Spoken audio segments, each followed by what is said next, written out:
Bonjour et bienvenue dans iGeekna, consacré aujourd'hui à Captain America Civil War. Captain America Civil War, c'est le nouveau blockbuster Marvel Studios qui sera au cinéma dans les salles françaises seulement le 27 avril 2016. Mais ici, à la rédaction d'IGN, avec Erwan et avec Vincent, on a eu l'occasion de le découvrir en avant-première. Et vous le savez, ce Captain America Civil War, il oppose Iron Man et Captain America, et bien sûr il pose les bases de la phase 3, voilà, le nouvel arc Marvel au cinéma. Il y avait beaucoup de choses à faire dans ce Civil War. Fallait en même temps montrer le conflit entre les Vengeurs qui se déchirent. On l'a vu dans le trailer aussi. Il y a deux nouveaux personnages qui sont introduits, deux nouveaux super-héros.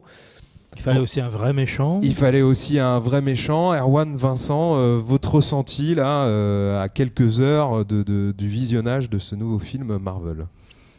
Apparemment, toute la critique est unanime. Moi, je trouve qu'il est bon, voire très bon. Je dirais pas que je sais pas si c'est le meilleur Marvel, comme c'est souvent dit en ce moment, mais j'ai passé un bon moment avec quelques défauts forcément. Donc, Et toi, Vincent, ton sentiment? Dans l'ensemble, tout était positif pour moi, du début à la fin. On prend son pied. Bon, après, je suis peut-être plus enthousiaste que certains, mais moi, j'ai pris mon pied devant ce Captain America Civil War. Alors, et donc il y a des réserves du côté d'Erwan. Toi, t'es complètement emballé.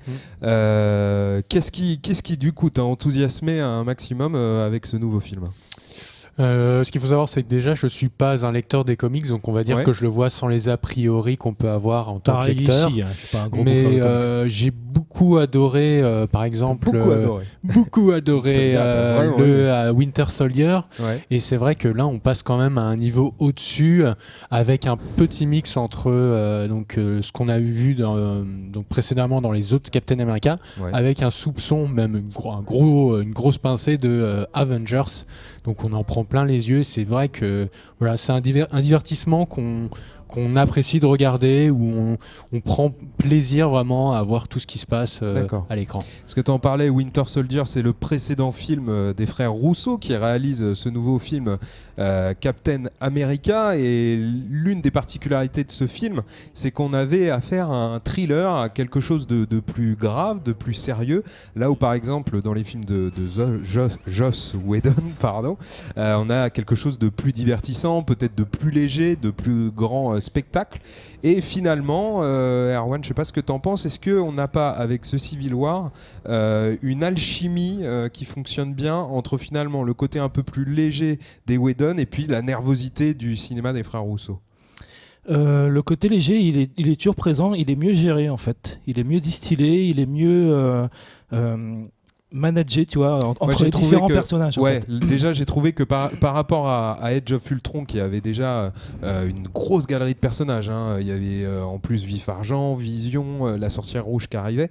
Là, j'ai eu le sentiment que dans Civil War, il s'était mieux débrouillé pour mettre en scène chacun de ces personnages et pour que ça marche tout ça ensemble. Ils ont l'avantage aussi d'avoir Ant-Man et Spider-Man qui arrivent, qui sont des personnages drôles, et qui permettent en fait de canaliser l'humour, les vannes à travers ces deux personnages, tandis que les autres qui devraient être plus sérieux, qui auraient dû être plus sérieux par exemple dans un film de Joss Whedon, se permettent d'être un peu plus graves, là, de plus posé. Même Stark est plus posé, fait moins de vannes, alors que Spider-Man est là pour ça, que Ant-Man est là pour ça, quoi. Parlons-en alors justement de l'arrivée de Spider-Man. C'était évidemment un point sur lequel les studios Marvel pouvaient pas se rater, C'est un des héros les plus emblématiques, et vous le savez, les films Spider-Man précédents étaient développés par Sony Pictures. Ils seront toujours à la distribution pour le prochain, mais c'est les équipes créatives de Marvel Studios, donc de Disney, qui vont s'occuper du prochain film. Et là, on découvre, on l'a pu le voir dans le trailer, le nouveau Spider-Man. Alors, est-ce que pour vous... En deux temps. En deux temps. La rencontre avec Tony. Avec Peter Parker dans un premier temps. Peter Parker et le combat de Spider-Man avec tous les autres. On peut voir dans le trailer, qu'on voit arriver. Alors, cette arrivée de Spider-Man, est-ce qu'elle est enthousiasmante ou pas ? Enthousiasmante, mais à des sommets pour moi. Je trouve qu'on a enfin le Spider-Man qu'on attendait, peut-être j'aime beaucoup le Spider-Man de Sam Raimi, mais là je trouve quand même qu'on se dirige vers quelque chose d'assez génial, tant en termes d'humour que de crédibilité, de sensibilité. Je pense que le Tom Holland et justement l'acteur, donc qui est l'acteur, voilà, il est parfait pour moi. Il a ce petit côté juvénile, innocent et en même temps tête en l'air et très geek, voilà, comme dans le comics. Et que ce soit dans son introduction ou dans ses interventions pendant les phases de combat, je trouve que c'est parfait, avec surtout l'humour qui est parfaitement dosé, ni lourd surtout. T'as eu ce sentiment toi aussi, Arwan ? C'est le mot, c'est parfait. Ouais. C'est la même chose. Je rajouterais même que dans les deux scènes, on est tout proche de Deadpool, quoi. On n'est pas loin de briser le 4e mur de temps en temps. Il y a quelques remarques qui font que tu fais la vache, on se demande s'il va pas regarder l'écran et sortir une vanne, quoi. Mais ça le fait pas. Il reste dans les limites du comics, mais il est très comics et il est vraiment réussi, quoi. Ils ont réussi finalement à saisir ce qui fait Spider-Man, c'est-à-dire que c'est un héros qui, quand il combat les méchants, il reste assez léger, et on retrouve bien ça avec le personnage de Tom Holland, c'est-à-dire que d'un côté on voit que en Peter Parker il est assez introverti, c'est un vrai geek, un peu gêné en rencontrant Tony Stark, et en même temps il est extraverti quand il est en Spider-Man, il est même presque trop spontané, ça reste évidemment un geek, donc un fan aussi des super-héros qu'il rencontre. Ça, c'est un truc assez génial. On sent que les créateurs, les scénaristes se sont amusés.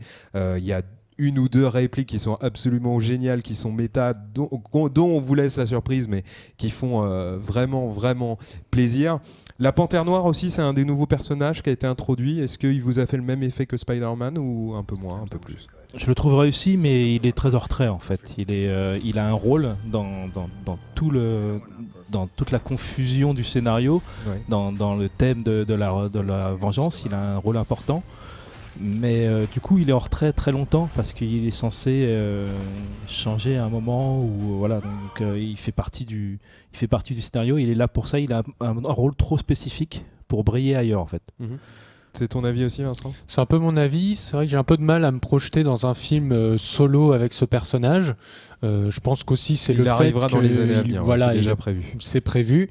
J'ai pas, disons que j'ai moins d'affinité avec ce personnage à l'écran. Je le trouve très bien, très crédible. Il est aussi très charismatique.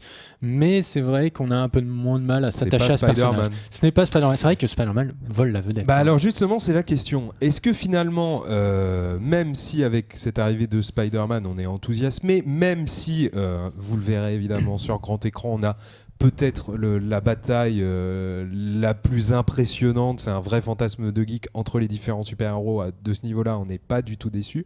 Mais est-ce que finalement Spidey vole pas un peu la vedette à la confrontation initiale entre Iron Man et Captain America, et toutes les implications, les choix moraux qu'il y a dans tout ça, dans tout ce conflit? Pour moi, non. Moi, non. Pas, en tout cas, pas vraiment le conflit entre Iron Man et Captain America, non. Pour les autres, tous les autres passent vraiment à la trappe, quoi, quasiment. On s'en fout de leur opinion, et voilà, quoi. C'est vraiment entre ces deux-là, et aussi le Soldat de l'Hiver qui a quand même son importance.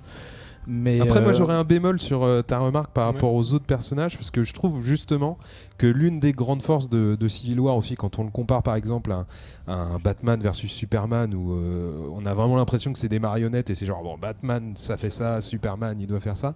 Là on a des personnages qui sont assez humains, et avant de s'intéresser à la symbolique des super-héros, on s'intéresse déjà au caractère de chaque personnage, ce qui fait que ça rend d'autant plus crédible les choix et les positions de Tony Stark et de Steve Rogers, parce qu'ils ont chacun de leur côté leur allié qui tire un peu dans leur camp. Oui, mais le problème c'est que la confusion elle est au niveau entre l'histoire de Civil War et de ces accords qui sont importants, mais l'histoire c'est aussi la vengeance. Ouais.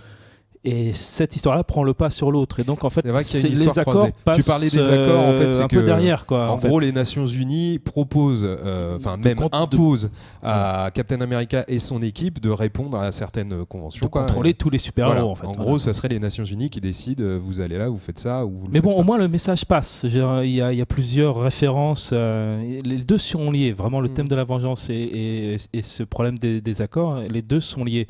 le message passe. Mais sur la fin, c'est quand même l'histoire de la vengeance et l'affrontement qui prend le pas, quoi. D'accord. Et toi, Vincent, au niveau d'Iron Man et Captain America, tu penses qu'ils sont un peu effacés après l'arrivée de Spider-Man ? Je pense pas qu'ils soient effacés. Ils sont bien mis en avant. On voit quand même que c'est eux les deux piliers du film. C'est autour d'eux que ça gravite, leur conflit, leur rivalité. Il y a toujours une rivalité entre les deux, forcément.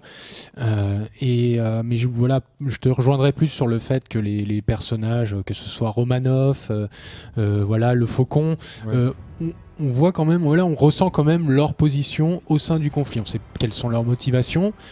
Bon, c'est quand même assez vrai, comme tu disais, c'est un peu confus des fois. Certains même ne savent pas encore quel camp ils vont choisir. Je vous dirai pas lequel. C'est ce qui fait tout l'intérêt du truc, à mon sens. Je pense qu'il y a des révélations qui se font.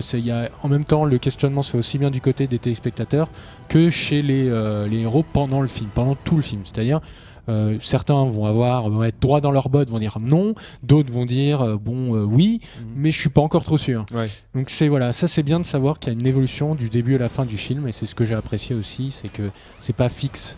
Ouais. On sait pas trop vraiment. C'est comme dans la vraie vie, on n'est pas forcément toujours du même avis du début blanc, à la noir.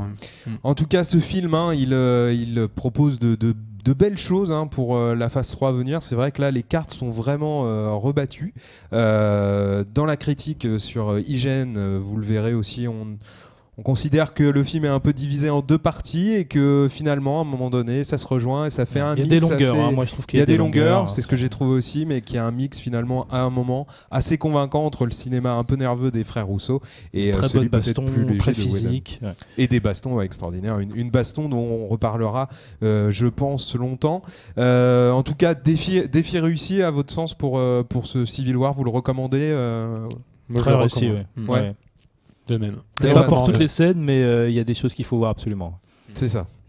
Bon, très bien. On vous invite évidemment à laisser vos commentaires sur le site. Si vous-même vous voulez aller voir Captain America Civil War ou si vous l'avez déjà vu au moment où vous regardez cette émission, toutes les opinions bien sûr nous intéressent et vous pouvez nous en faire part aussi sur la page Facebook IGN France, mais aussi sur notre compte Twitter @IGNFRA. On se retrouve prochainement pour un nouveau film de super-héros. Il en arrive tout le temps. Allez, ciao.